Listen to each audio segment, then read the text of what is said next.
Hi guys, ഇന്ന് July 15 രാത്രി അഥവാ ജൂലൈ 16 വെളുപ്പാങ്കാലെ. അങ്ങനെ നമ്മൾ ഫൈനലി ഇന്നാണ് നമ്മുടെ 75 ഡേ ചലഞ്ച് തുടങ്ങിയത്.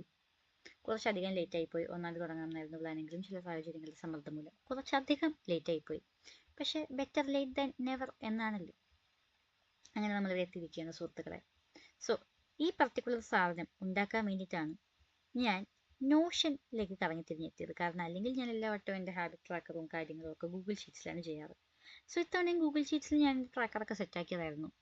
എൻ്റെ ഗൂഗിൾ ഷീറ്റ്സ് എന്താണ് എന്നറിയാത്തവർക്കായിട്ട് ഇതാണ് എൻ്റെ ഗൂഗിൾ ട്രാക്കർ. നമുക്ക് ഈ ചെക്ക് ബോക്സ് ഇങ്ങനെ കയറി ഇറങ്ങി വരുമ്പോൾ നമുക്ക് പണിയെടുക്കാനുള്ള മോട്ടിവേഷൻ വരുമെന്നുള്ളതാണ് ഇതിൻ്റെ മെയിൻ ഇത്. സോ ഇത്തവണ പക്ഷേ നമ്മുടെ പ്രശ്നം എന്താണെന്ന് വെച്ചാൽ നമുക്ക് ഇങ്ങനത്തെ ട്രാക്കർ വേണം. എനിക്ക് ഈ ട്രാക്കറായിരുന്നു എൻ്റെ മനസ്സിലുണ്ടായിരുന്ന വിഷൻ. ആൻഡ് ഇത് നമുക്ക് പൂർത്തീകരിക്കാൻ നോഷൻ വേണമെന്നുള്ളത് ഭയങ്കര നിർബന്ധമായിരുന്നു. ഞാൻ നോഷൻ പഠിക്കാൻ വേണ്ടി കഴിഞ്ഞ കൊല്ലങ്ങളായിട്ടുള്ള ശ്രമത്തിൻ്റെ ഭാഗമായിട്ട് ഇത്തവണ പിന്നെയും ഇരുന്നു. ഞാൻ കുറേ യൂട്യൂബ് വീഡിയോ ഒക്കെ കണ്ടു. പക്ഷെ കാര്യമായിട്ട് ഫലമൊന്നും ഉണ്ടായില്ല. ഞാൻ നോഷൻ എന്താണെന്ന് പഠിച്ചില്ല. അത് മനസ്സിലാക്കാനുള്ള ബുദ്ധി വളർച്ച എനിക്കിനിയും ആയിട്ടില്ല എന്ന് എനിക്ക് മനസ്സിലായത്. പക്ഷെ എന്നാലും നമ്മൾ അതിലൊന്നും തളരില്ല. നമ്മൾ നോഷൻ മാർക്കറ്റ് പ്ലേസിലേക്ക് കറങ്ങി തിരിഞ്ഞെത്തി. If there is a will there is a way എന്നാണല്ലോ. ആൻഡ് നമുക്കിവിടെ നിന്ന് നമുക്ക് പറ്റിയ നമുക്ക് ആവശ്യമുള്ള ടൈപ്പ് ടെംപ്ലേറ്റ് കിട്ടി.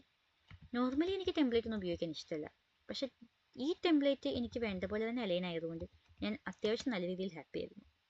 കുറച്ചധികം തപ്പിയിട്ടാണ് ഞാൻ ഇവിടെ എത്തിപ്പെട്ടതെങ്കിൽ പോലും seeing this actually made my day. ഇത് കണ്ടാന്ന്. ആൻഡ് നമുക്ക് ടെംപ്ലേറ്റ് കിട്ടിയ ടെംപ്ലേറ്റ് നമുക്ക് വേണ്ട രീതിയിൽ കസ്റ്റമൈസ് ചെയ്ത് ഉപയോഗിക്കാം. ഇവരുപയോഗിക്കുന്ന അതേ രീതിയിൽ തന്നെ നമ്മൾ ഉപയോഗിക്കണമെന്നില്ല. കാരണം ഇവർക്ക് വേണ്ട കുറേ സാധനങ്ങൾ നമുക്ക് ആവശ്യം ഉണ്ടാവില്ല. ഫോർ എക്സാമ്പിൾ ഈ കലണ്ടർ, ഇതുകൊണ്ട് എനിക്ക് യാതൊരുവിധ ഉപയോഗം ഉണ്ടായിരുന്നില്ല. സോ അത് ഞാൻ അതേപോലെ കളഞ്ഞു. ആൻഡ് ഇവരുടെ റൂൾസ് അല്ല എൻ്റെ റൂൾസ്. പിന്നെ ഇവർക്ക് ഇവിടെ എന്താ ഒരു വീക്കിലി ആവറേജ് എടുക്കുന്ന സാധനമൊക്കെ ഉണ്ട്. ഇതിൻ്റെയും എനിക്കൊരു ആവശ്യമില്ല. ആൻഡ് ഇവരുടെ റൂൾസ് അല്ല പിന്നെയും എൻ്റെ റൂൾസ്. സോ നമ്മൾ അതിനനുസരിച്ച് കാര്യങ്ങൾ അഡ്ജസ്റ്റ് ചെയ്യുക, എഡിറ്റ് ചെയ്യുക. അങ്ങനെ നമ്മൾ നമുക്ക് വേണ്ട രീതിയിൽ കസ്റ്റമൈസ് ചെയ്തെടുക്കുക എന്നുള്ളതേ ഉള്ളൂ. എനിക്ക് വേണ്ട പോലെ എൻ്റെ പടമൊക്കെ ഇട്ടു. ഞാൻ ഇതും ഇവരുടെ ഇങ്ങനെ ആയിരുന്നില്ല. ഞാൻ എൻ്റെ വാട്ടർ ഇൻടേക്കൊക്കെ ഞാൻ എക്സ്ട്രാ ആഡ് ചെയ്തതാണ്. ഇവർക്കുണ്ടായിരുന്ന 2 പോയിന്റ് ഞാൻ കട്ട് ചെയ്യുകയൊക്കെ ചെയ്തു. ആൻഡ് ഇതാണ് നമ്മൾ ഇന്ന് ചെയ്തിട്ടുള്ള കുറച്ച് കാര്യങ്ങൾ. പിന്നെ ഞാൻ എൻ്റെ റൂൾസ് മാറ്റി. ഈ ഇൻ്റർമീഡിയറ്റ് ഫാസ്റ്റിംഗ് നമുക്ക് താഴത്തെ റൂളിലൊക്കെ ആഡ് ചെയ്യാനുണ്ട്. അത് നമുക്ക് ചെയ്യാം. ആൻഡ് ഇവിടെ നമ്മൾ സാധനം എഡിറ്റ് ചെയ്യണമെങ്കിൽ നമ്മൾ ഇവിടെ ഇങ്ങനെ ആ പോയിന്റിൽ ക്ലിക്ക് ചെയ്ത് ആഡ് മോർ പ്രോപ്പർട്ടിയിൽ നമ്മൾ പോയിട്ട് നമുക്ക് ചെക്ക് ബോക്സ് ആണ് നമുക്ക് വേണ്ടത്. ചെക്ക് ബോക്സിൽ പോയി നമുക്ക് ഇൻ്റർമീഡിയറ്റ് ഫാസ്റ്റിംഗ് എന്ന് ടൈപ്പ് ചെയ്യാം.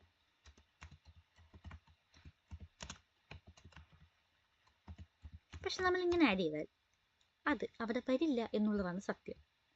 നോക്കൂ, വന്നില്ല. അപ്പം നമ്മൾ ഇവിടെ ചെയ്യേണ്ടത്, ഞാൻ ഈ വീഡിയോ ചെയ്തതിൻ്റെ മെയിൻ പർപ്പസ് ഇതാണ്. കാരണം ഞാൻ ഈ ഹാബിറ്റ് ട്രാക്കറും ഇതിലൊക്കെ ഞാൻ കറങ്ങിത്തിരിഞ്ഞ് എത്തിയെങ്കിൽ പോലും ഞാൻ ഈ റൂൾസ് എഡിറ്റ് ചെയ്ത് വന്നിട്ട് എൻ്റെ റൂൾസ് ഇവിടെ കറക്റ്റായിട്ട് എത്തിക്കാൻ ഞാൻ എന്ത് പാടുപെട്ടെന്ന് എനിക്ക് തന്നെ അറിഞ്ഞൂടാ. ഈ കഷ്ടപ്പാട് നിങ്ങൾക്ക് ആർക്കും വരരുത്. കാരണം ഞാൻ ഒത്തിരി കഷ്ടപ്പെട്ടു. എനിക്ക് മനസ്സിലായില്ല. എനിക്ക് ബുദ്ധിയില്ലാഞ്ഞിട്ടാണോ എനിക്കറിയില്ല. പക്ഷെ എന്നാലും ഞാൻ ഫിഗർ ഔട്ട് ചെയ്യാൻ നല്ല സമയം എടുത്തു. സോ എന്തിനാ വെറുതെ എല്ലാവരും ഇത്ര സമയം എടുക്കുന്നത്? സോ നമ്മൾ ചെയ്യേണ്ടത് ഈ ചലഞ്ച് ട്രാക്കറിൻ്റെ സെറ്റിങ്സിൽ പോയിട്ട് നമ്മൾ ഇതിൻ്റെ പ്രോപ്പർട്ടി വിസിബിലിറ്റിയിൽ പോകണം. എന്നിട്ട് ഷോണായിട്ടും ഹിഡൻ ആയിട്ടും ഉള്ള പല പ്രോപ്പർട്ടീസും ഉണ്ടാവും.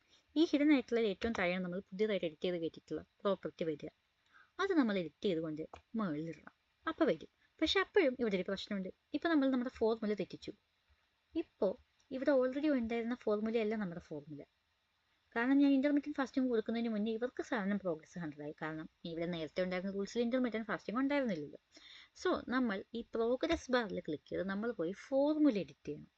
കാരണം ഫോർമുല എഡിറ്റ് ചെയ്തില്ലെങ്കിലും സാധനം കറക്റ്റായിട്ട് വരില്ല. ഇതിനും ഞാൻ കുറച്ച് സമയം എടുത്തു. കാരണം ഇതെങ്ങനെയാണ് ഈ ഫോർമുല എഡിറ്റ് ചെയ്യുന്നതെന്നും ഞാൻ ഫിഗർ ഔട്ട് ചെയ്യാൻ ഞാൻ സമയം എടുത്തു.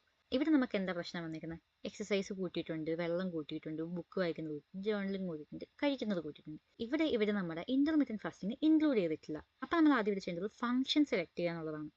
ഇവിടുത്തെ ഫംഗ്ഷൻ ഈ 2 നമ്പറാണ് നമ്മുടെ ഫംഗ്ഷൻ. ഈ ഫംഗ്ഷനകത്തേക്ക് നമ്മൾ കയറ്റേണ്ട സാധനവും നമ്മൾ സെലക്ട് ചെയ്തു. ആൻഡ് നമ്മൾ ഇവിടെ വന്ന് നമ്മുടെ പ്രശ്നം നമുക്ക് ഇത് ആഡാണ് ചെയ്യേണ്ടത് എന്നും കൂടെ കൊടുത്തു കഴിഞ്ഞാൽ വരുമെന്ന് നമ്മൾ അവിടെ പോയി ആഡ് ചെയ്യണം. ആൻഡ് ഈ 5 മാറി നമുക്കിപ്പോൾ 6 പ്രോപ്പർട്ടി ഉള്ളതുകൊണ്ട് ബൈ 6 എന്ന് ചെയ്താൽ നമ്മുടെ പ്രശ്നം ഇവിടെ സോൾവ് ആവും.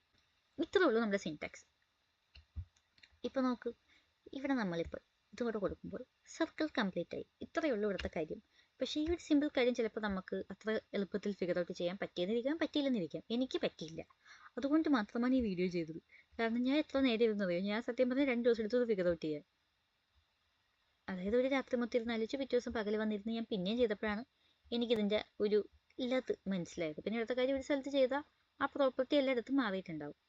സോ ഇനി നമ്മൾ എല്ലാത്തിനും പോയി പർട്ടിക്കുലർ സെലക്ട് ചെയ്ത് മാറ്റണമെന്നില്ല. കാരണം ഇതെല്ലാം ഒറ്റ ഡാറ്റാബേസിൽ വരുന്നതാണ്. പിന്നെ ഞാൻ എൻ്റെ വർക്കൗട്ട് പ്ലാനും കൂടെ ഇൻക്ലൂഡ് ചെയ്തിട്ടുണ്ട്. ഞാൻ യൂഷ്വലി ക്ലോയിറ്റിങ്ങിൻ്റെയും ലില്ലി സാബറിയുടെയും എമീബോങ്ങിൻ്റെയും വർക്കൗട്ട് ചെയ്യുന്ന ഒരാളാണ്. സോ ഞാനത് മൂന്നും കൂടെ എനിക്ക് ഇഷ്ടപ്പെട്ട രീതിയിൽ ഒരു കോമ്പിനേഷൻ ആഡ് ചെയ്തിട്ട് ഇതാണ് എൻ്റെ വർക്കൗട്ട് പ്ലാൻ. 5 ദിവസത്തേക്കുള്ളത്. ഈ 15 വട്ടം ചെയ്ത് കഴിഞ്ഞാൽ 75 ദിവസമാവും.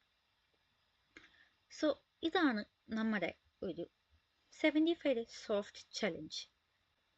ഇതിപ്പോൾ നിങ്ങൾക്ക് കാണുമ്പോൾ നിങ്ങൾക്ക് ചിലപ്പോൾ തോന്നാം എവിടെ നിന്ന് എടുത്തുകൊണ്ടിരുന്ന ടെംപ്ലേറ്റ് ആണ് ഇവിടുത്തെ കാര്യമായിട്ട് എക്സ്പ്ലെയിൻ ചെയ്യുന്നത്. പക്ഷേ ഈ എവിടെ നിന്ന് എടുക്കുന്ന ഒരു ടെംപ്ലേറ്റ് എടുക്കാം എന്നൊരു ഐഡിയ എനിക്ക് കിട്ടാൻ എനിക്കെടുത്തൊരു സമയമുണ്ട്. അതുപോലെ ആ ടെംപ്ലേറ്റ് കിട്ടിക്കഴിഞ്ഞ് അത് എനിക്ക് എൻ്റേതായതാക്കാൻ എടുത്തൊരു പർട്ടിക്കുലർ സമയമുണ്ട്.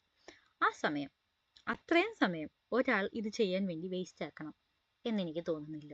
കാരണം അത് കുറച്ച് ടു മച്ച് സമയമായിരുന്നു. So if anybody is getting any help from this video, അത്രേ ഞാൻ ഉദ്ദേശിക്കുന്നുള്ളൂ. സോ നമുക്ക് നമ്മുടെ 75 ഡേ ചലഞ്ചൊക്കെ കഴിഞ്ഞ് നമുക്ക് എല്ലാം നമ്മുടെ മിസ്റ്റേക്സും നമ്മുടെ നല്ലതും ഒക്കെ നമുക്ക് വൃത്തിക്ക് അനലൈസ് ചെയ്ത് നമുക്ക് പിന്നെയും അടുത്ത ചലഞ്ചൊക്കെ ആയിട്ട് പോയി നമുക്ക് ഹാപ്പി ആയിട്ട് ചലഞ്ചുകൾ ചെയ്ത് ജീവിക്കാം ഗൈസ്. Bye bye.